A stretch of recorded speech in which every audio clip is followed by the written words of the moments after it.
thang ai mang khana behal ni kha thang ai se Adam masa Sualnak su automatic taken kan Hrawm ko kan ngal han pa kan Hrawm de cha the Bible na chimman tukin ngai man arok chiamin ka semika nuni sualin akapoi timi kha kan hue ta khasam chao ka de chimmi se jisu ni arak chimmi zong akhan nan ni chu nan pa kho che fa nan si nan pa du na khan nan to chu cha jisu zong ne hin Adam masa Sualnak kan Hrawm nak kong kha John dal re chang som li le palia khan felten arak chim kha kha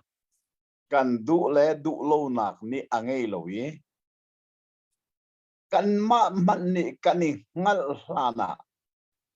Adam Sualnak su kan Hrawm a Hrawmin kan Hrawm ni se asinain Adam pani nak Jisu Khrih adin nak tu chu automatic in kan Hrawm ti lo zero ha pek mi se Adam pani nak Jisu Khrih din nak azang fa nak le adopt nak kan timi kha apeki pek mi kan si cha adu mi pau ni anilaki an ngei pek mi se Adam masa Sualnak sa pek mi se lo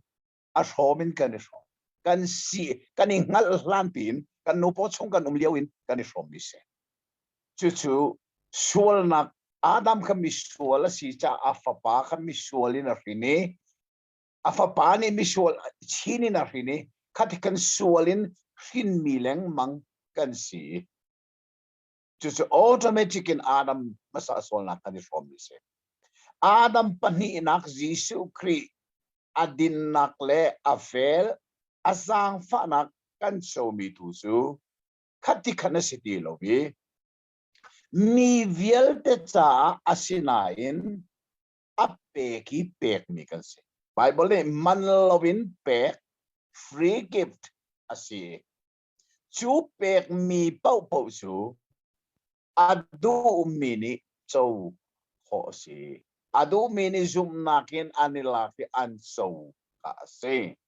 churong achan anilo sim lo timi kha fel ten kan mal chu Bible chim ning song